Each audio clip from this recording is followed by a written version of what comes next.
Good evening, everyone. Well, nice to see us all really looking very comfortable in the way we are sitting. Well, I do want to apologize. Sorry that, apologies to a lot of the people who are unable to sit down. We appreciate your sacrifice.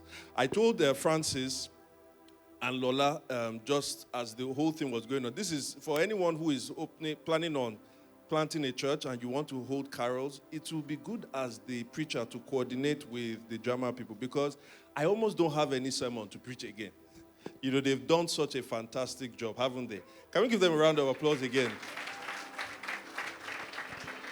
Yes, and then the music team have been wonderful, and I know there's still more coming. We're going to close with a bang, aren't we? All right, okay. You know, it's Christmas season, the most wonderful time of the year, we like to say.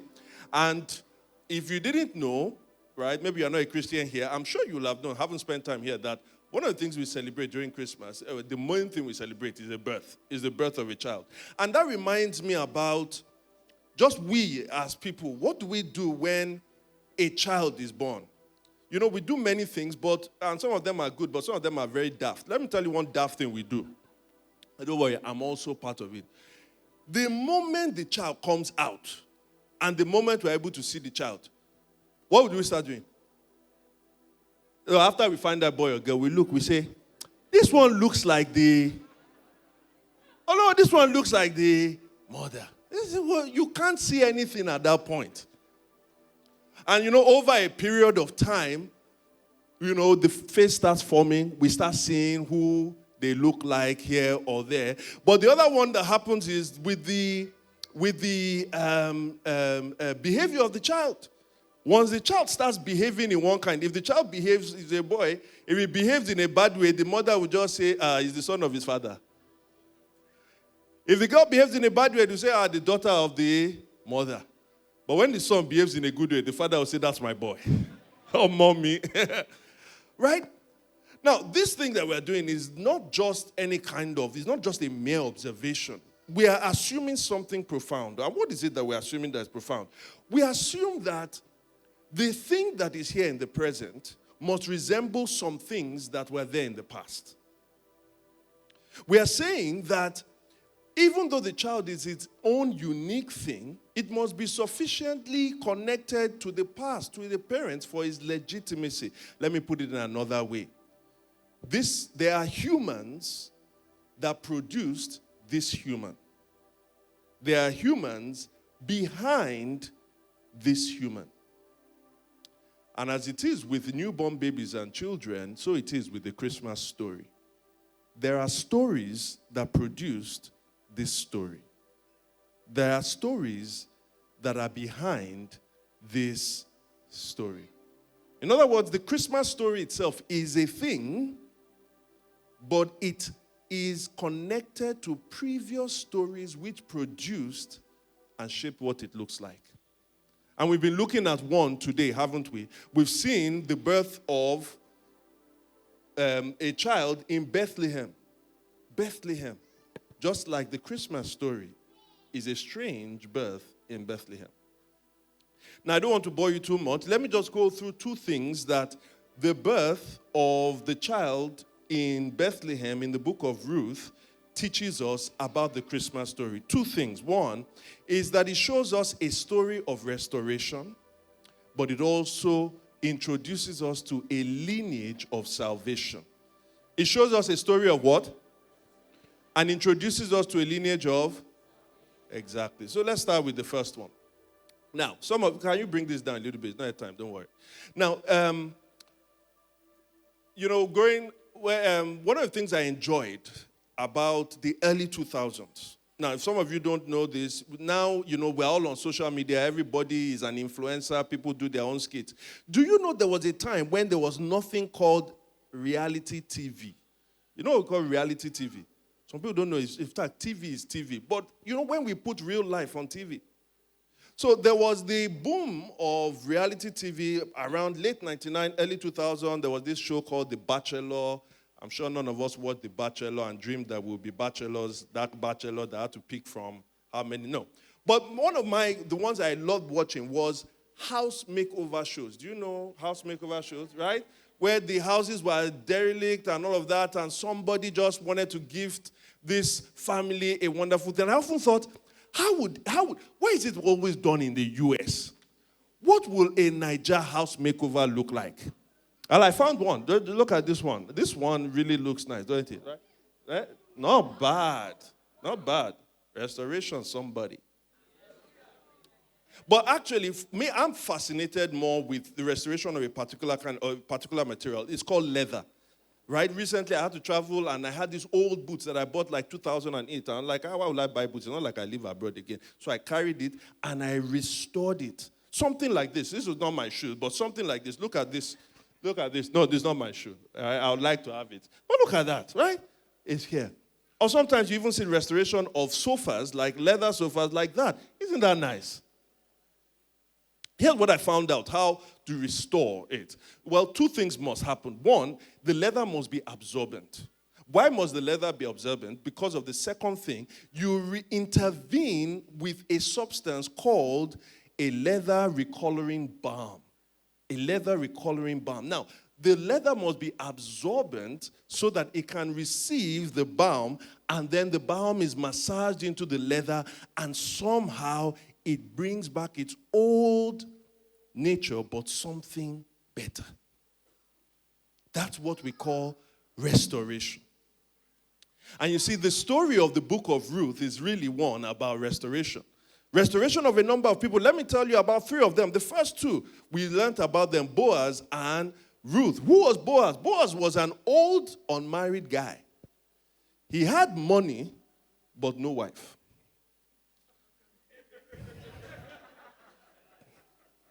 I'm not saying anything about our Boaz over here. He had money, but no wife. Now, you would think, okay, money, no wife. All right, no wife, no problems. Yes, right? And that's normally true.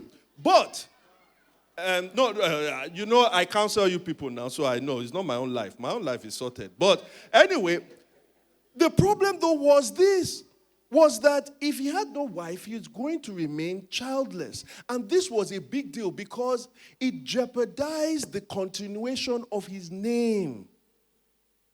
If Boaz did not have particularly a son to carry his name, what was going to happen? Eventually, 2 generations from that, nobody will know who Boaz was because they don't know who his child or his grandchild is.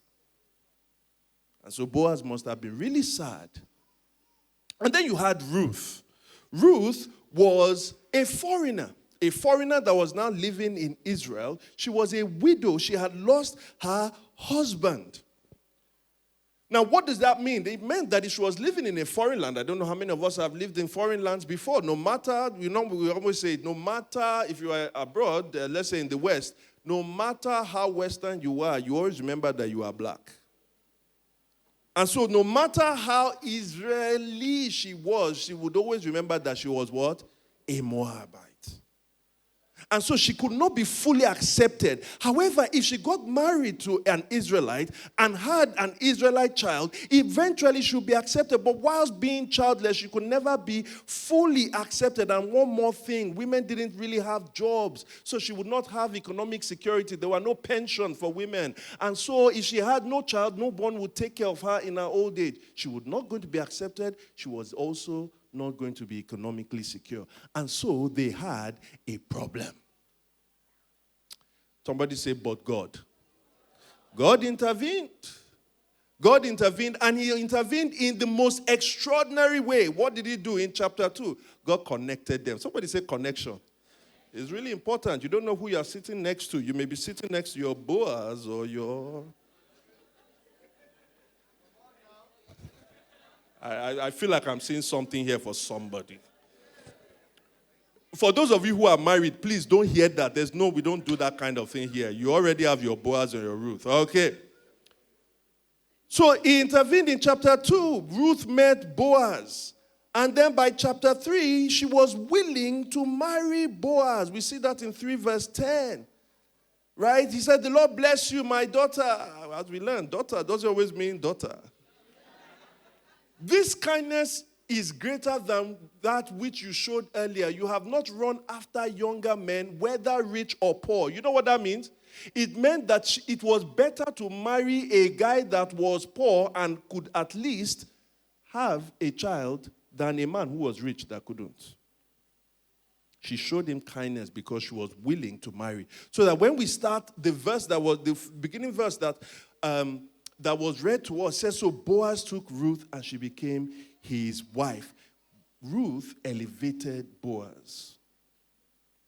But you see, Ruth herself enjoyed an elevation through this marriage. Remember I said Ruth was a foreigner. We meet that in 2 verse 10. She's a foreigner. But Ruth went through different stages of promotion. God was promoting her. In 2 verse 10, she was called a foreigner.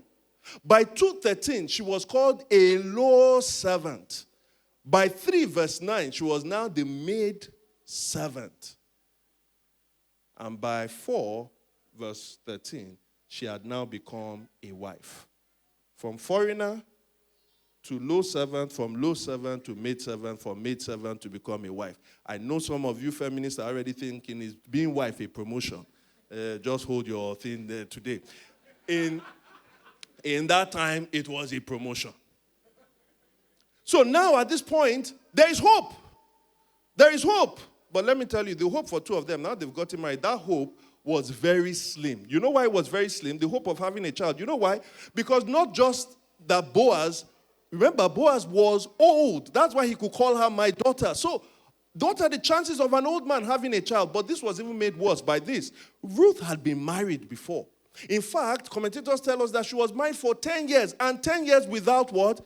A child. In other words, Ruth was barren. What are the chances that a very old man and a barren woman were able to have a child but God? He intervened again as that recoloring, restoring balm. That's why in that verse 13b, it didn't just say that when he made love to her, she conceived. You know what he said? When he made love to her, the Lord caused her to conceive. God is a God of restoration. But if Ruth and Boaz's own story was a story of restoration, there was one more person. That person's story of restoration was at the highest level. Her name was Naomi. Naomi was, well, you know when you see leather that is, it should be thrown away. Naomi was jaded leather. It was so bad that, you see, Naomi and her husband, they jackpot without the direction of the Lord. God is delivering somebody here today. When she returned to Bethlehem after she jackpot, now when she was leaving, she left with a husband and 2 sons. So the family was 4. By the time they got to Moab, the family had increased by 50%. There were 6, and she was expecting it to grow and grow. But then tragedy hit. The family went from 6 to 5. She lost her husband. It went from 5 to 3. She lost her 2 sons. And by the time she was returning, she thought she would return with 2 of them until Oprah said, hey, Mom, I love you, but I got to go. And so she left 4, got to 6, and came back with 2. She had become so sad. Life had beaten down her in such a way that people saw her and said, Ironio, could this be Naomi? You know when tragedy has hit you, that is not just mental, it now becomes physical. It had changed her. And she said, no, it is not Naomi. Don't call me Naomi. Why? Because life has happened to me. The Almighty has made my life bitter. Call me Mara, bitter. That was the state of Naomi. People, the women of the town could barely recognize her. But Naomi experienced a restoration. You know how? We know. It was, remember the women that came, they said, could this be Naomi? That was in chapter 1. By the time you get to chapter 4, these same women started to say something. You know how some people will say, hey, you useless, well, you can never be anything. Next thing they see you, they say, hey, I always knew something will happen. They are coming to reap where they did not. But it's better to be the one that they're talking about, not the one that is talking about people. Amen. And so these same women changed their tone. The same women that said, could this be Naomi, in verse 17? And I think verse 17 is the culmination of the entire book of Ruth with this statement. Naomi has a son. Hey, Naomi has a son. Now some people are thinking, did she give birth? No, she had a son through Ruth. We get to that. But essentially, we're saying everything in this whole book changed on the fact that she had a son. How, can I ask, for those of us who have witnessed childbearing or for those of us who have had children, how is it that a birth changes everything? Many times people wonder, why is it that people cry at the birth of their first children? Why is it that people look at the wonder of childbirth and say, something miraculous here has happened? Let me tell you, the birth of a child changes everything. There was a writer, Eugene Peterson, who was also a former pastor. He said this. He said that every birth is a wonder. Turn to your neighbor and say, every birth is a wonder. And let me tell you why, if I may give you some things here. When a child is born, listen to this. Emptiness is replaced with shape. Stillness is replaced with movement. Silence is replaced with melodious noise. Potential with possibility. Solitude with family. Selfishness with responsibility. Despair with hope. Bitterness with sweetness. An old story with a new beginning. A child changes what? Everything. And so Naomi had this son through Ruth. She didn't need her 2 sons. Why? Because this foreigner was better to her than 7 sons. This son that she was going to have, we see in verse 14, was going to renew her, give her new life, but also sustain her in her old age. In other words, he was now going to provide Naomi with dignity and economic security. Can I speak to someone here or some people? Maybe you've come in here, you've had a tough year.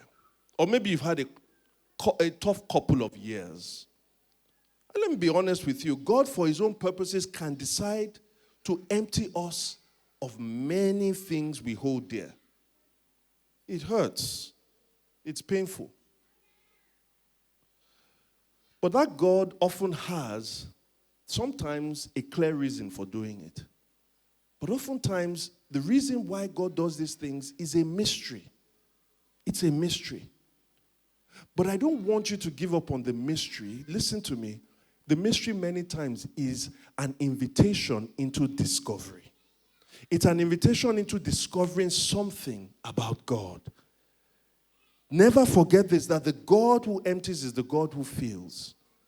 The God who makes bitter is the God who often makes sweet. The God who allows for degradation is the God who brings about restoration. And so if you're that kind of person, I feel like I should pray for you now, just with Psalm 126, that this God is a God of restoration. Listen to what it says. It says, when the Lord restored the fortunes of Zion, we were like those who what? Dreamed. Our mouths were filled with laughter, and our tongues with songs of joy. Then it was said among the nations, the Lord has done great things for them. Verse 3, the Lord has done great things for us and we are filled with joy. We are coming to the end of the year and somebody feels that their situation has remained the same. Can I pray for you and say that the God who restores will restore you? I pray that God will do something for you. It will be like a recoloring balm, that God will make you new even before the end of this year. Do it for us, Lord. God is a God of restoration, and this story shows us. Because Naomi was restored, Boaz was restored, Ruth was restored. Listen, the Christmas story is a story of restoration because the story behind it is a story of restoration. And I want to say this, you too can experience your story of restoration when you embrace the salvation the Christmas story offers. That brings me to the second thing. A lineage of salvation. Now, I've spoken about this, but I think this is a good place to put it. We have a problem today in Nigeria, particularly in Lagos. It's the size of our families. Size of our families. They are too small. Let's be honest. Too small. People don't want to have babies again. Why? And you know the thing about the size of a family? The larger a family at this stage, the next stage, they will have a lot of more cousins. The more siblings you have, the more cousins that will have at the next level. So take, bad culprits. My children today have 5 cousins, first cousins, just 5. And nothing to do with me. Has everything to do with my siblings. My 2 sisters, one has 2 children. The other one has 2 children. Then my brother-in-law, 1 child, 5. But don't worry, my sister-in-law is going to solve everything. She's going to have 8 children. I've spoken to her. In the name of Jesus. Where is she? Take it. She's trying to dodge. Where are you? Take it there. 8 children is coming. And some of you are like that. You are giving your children 4 cousins, 3 cousins. They are not happy. Do you know how many cousins I have? First cousins. My younger sister counted, so I know this for a fact. Do you know how many first cousins? Children, how many first cousins do you think I have? 32?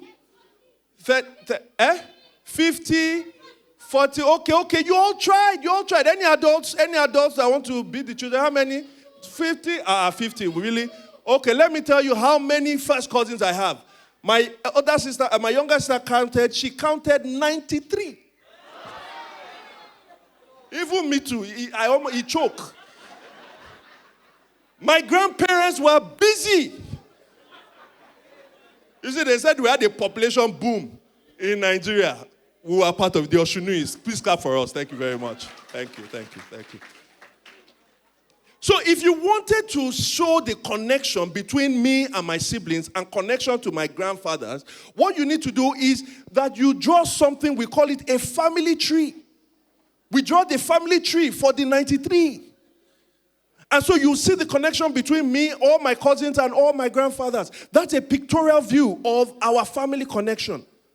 However, there's another pictorial view or a picture that we use to show certain aspects of a family. It's slimmer than a family tree, but it's slimmer with a purpose. Let me give you an illustration with another person's family tree. There's a lady, she's called Mama Charlie.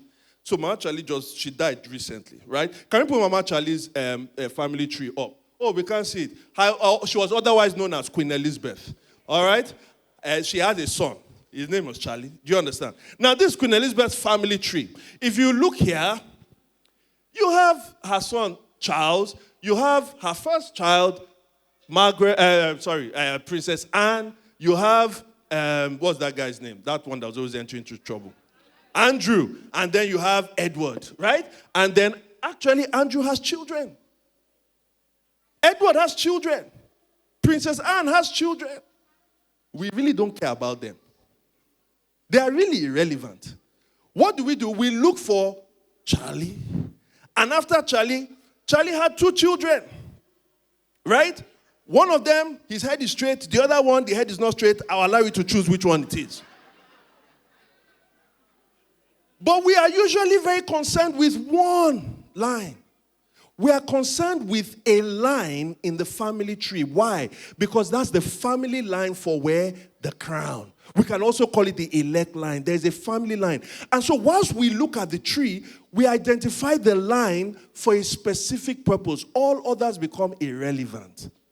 So when it tells us here in verse 18, this then is the family line of Perez. It's not that you cannot see the tree of Perez, but it's going to show you a line for a specific purpose. And you can see what that purpose is. The purpose is the 10th name after Perez's line. It is going somewhere. It takes us from Perez all the way to David. And if you don't believe it, in verse 17, it also tells us that Obed was the grandfather of David. Why? Because David was a significant person. Very important person. Famous person. Why do I say that? Because, some of us, there's fame and there's fame.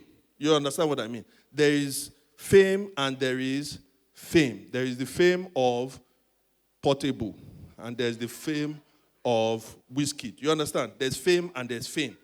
There is the fame. You understand what I'm saying? There is Portable, Wizkid, Femi Osunnuyi. You understand?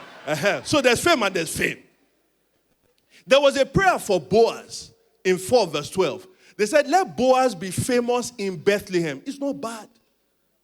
But somebody say local government. Let him be famous in the local government. Because after that, the prayer for Obed was let him be famous not in Judea. In Judea, that would have been state. They said let him be famous in Israel, that nation. There is fame and there is fame. And that prayer was answered. You know why? Because it's not that Obed did anything in particular. No. It was his connection to David, who was very popular. He was the grandfather of David. And you know, when you are famous, automatically your parents become famous. And sometimes your grandparents become famous. You understand? Right? None of you knew who Fela's manager was. None of you knew who one woman that can speak French and English was. But the moment you knew Burna Boy, you knew Mama Burna, and then you now knew you understand what I'm saying? And so that was his connection. He was famous because David was famous. Why was David famous? Well, in the time of the book of Ruth, you have judges. People lived as their own kings. They did everything that they liked. And because of that, they had so much sin. The economy was bad. Inflation was rising. People were jackpying. I'm not making any connections. But because David ascended to the throne, David brought peace and prosperity. The people who didn't have money all of a sudden had money. The people who were oppressed by their enemies, all of a sudden he defeated all their enemies. Oh, they loved David. And maybe some people will have thought, why shouldn't David rule forever? Well, let me tell you. Two problems with that. One, David, as good as he was, he did a lot of bad stuff. He did a lot of bad stuff.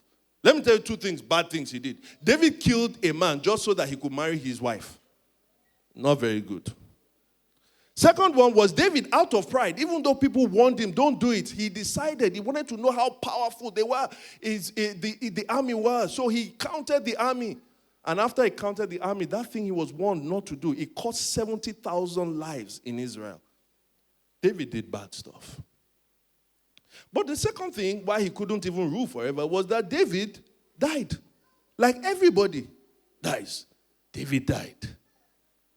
But before he died, God had made him a promise. God said, you know what, David? I've chosen you, and because of you, I will make sure that your kingdom will last forever. Now, listen to this. How is David's kingdom, don't worry about that verse. How is David's kingdom going to last forever? There are two possible ways that his kingdom can last forever. Two possible ways. Let me tell you the two possible options. One, David's descendants' rule lasts forever.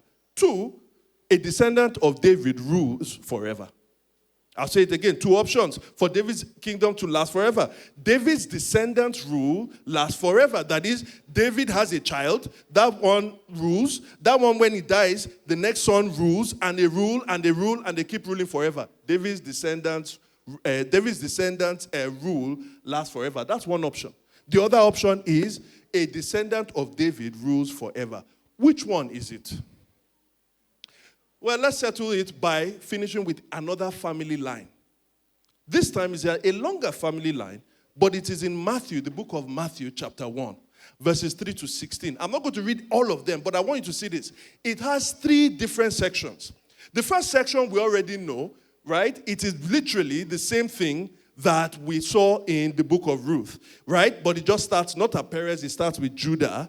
And Judah, Zerah, Tamar, Perez, Hezron, and go to all the way to verse 6a. And it says, and Jesse, the father of King David. The only difference between this and the one in Ruth is that it doesn't call David just David. It calls David what? King David. Now, the second section, this was important because the second section that goes from verse 6 all the way to verse 11, it tells us about the kings that come after David. There are kings that come after David. So this king and that king and that king. But you know where the thing ends? It doesn't end with a king. How does it end? It says, and Josiah, the father of Jeconiah, and his brothers at the time of In other words, once they went into exile in Babylon, there was no king after David's line. We remember our two options. Either what? David's descendants' rule lasts forever. Well, we can throw away that option. Why? Because they went into exile. So the only other option is a descendant of David that rules forever. Where can we find that descendant? Well, let's go to the third part of the line.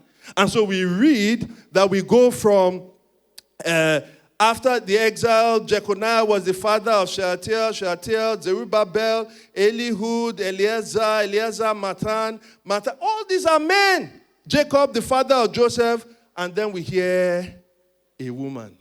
Her name is Mary. Her name is what? And we are told that Mary had what? A son. We are told Mary had what? This is where it gets exciting. Turn to your neighbor and say this. Naomi had a son. But Mary had a greater son. No? Can we say it one more time? Turn to the other neighbor and say, Naomi had a son. But Mary had a greater son. No? You see, everything that we saw about Naomi's son is there repeated in this Mary's son. It's just that Mary's son knows how to take things higher. Let me explain to you. It says this. Whereas with Naomi, listen to what happened. The Lord enabled Ruth to conceive for an old man, but God enabled Mary to conceive with no man. Naomi had a son whose grandson became the king of Israel. Mary had a son who himself became the king of the world.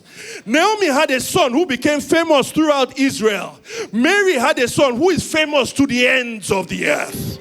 Naomi had a son who will renew and sustain her life in old age. But Mary had a son who revives us and makes us live for an everlasting age. Naomi had a son, but Mary had a greater son. And because Mary had a greater son, something changed. No, not something. Everything changed. And what is that everything that changed? Well, after all, this is a carol service. So let me finish my illustration with something about music. Something about music. You know, in the 90s, there were three ladies that dominated the global pop charts. Three of them. Who knows? Number one, Whitney Houston. I don't know who you boys are calling. Who can it be? Moe. I don't know book. Second one, Mariah Carey.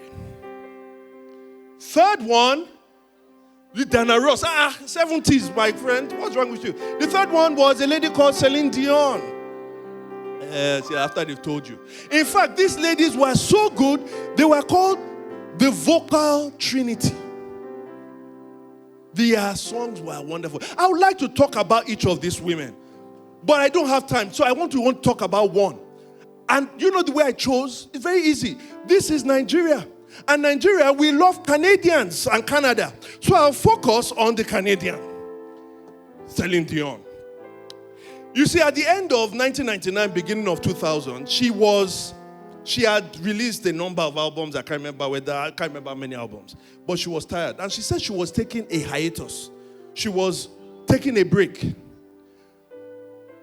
2000, we didn't see her. 2001, we did not hear from her. And all of a sudden, in 2002, she came back. And she came back, she released an album, and the album was the title of the lead song. And in that lead song, she explained to us the turnaround that happened in her life that necessitated that hiatus. The song was called A New Day Has Come.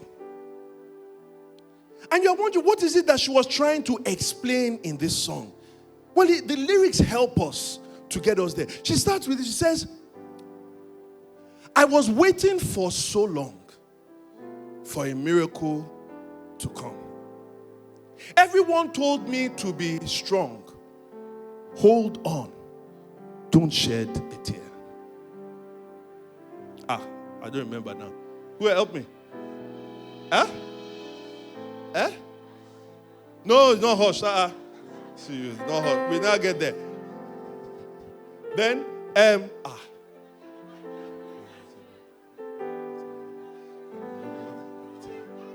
Through the darkness and good times. The worldly people are on this side.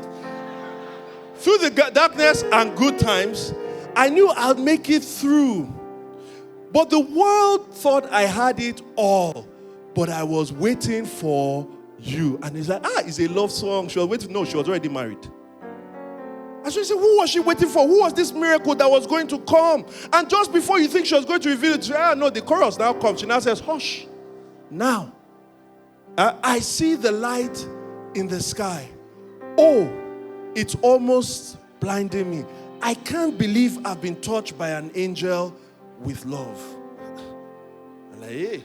And before you're even trying to let the rain come down and wash away my tears. Let it fill my soul. Let it drown my fears.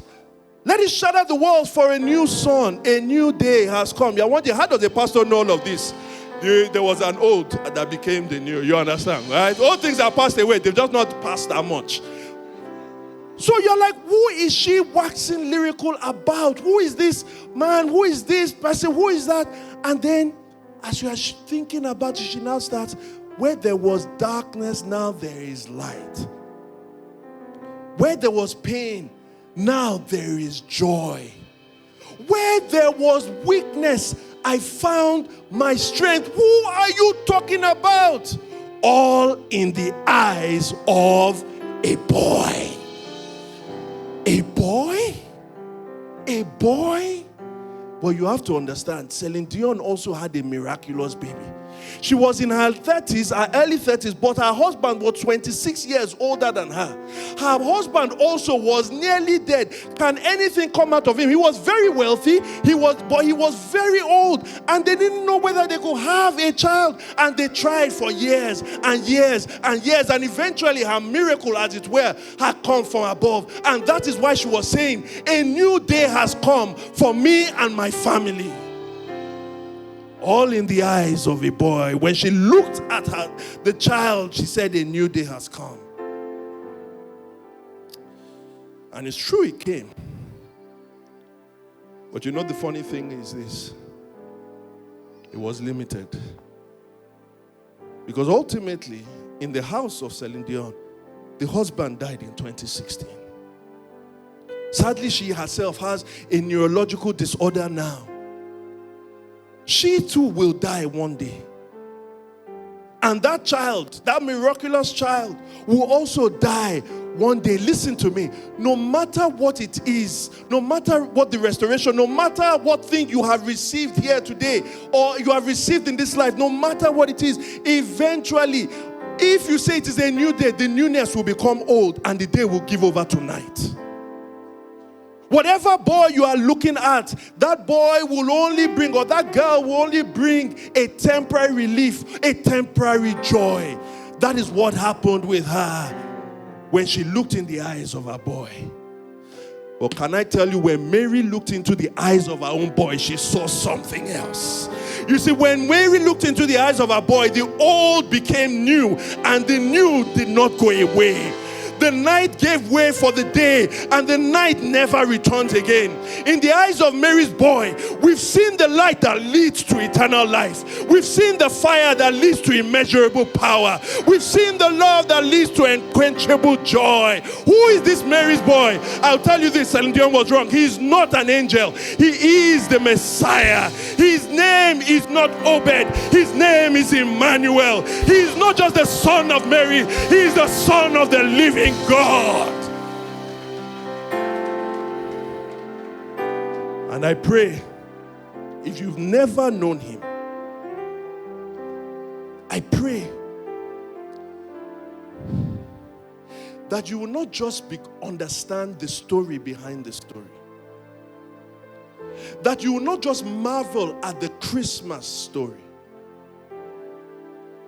but that if you truly believe in Jesus Christ, both now and forevermore, you will experience the story after the Christmas story, your new story. The Lord bless you.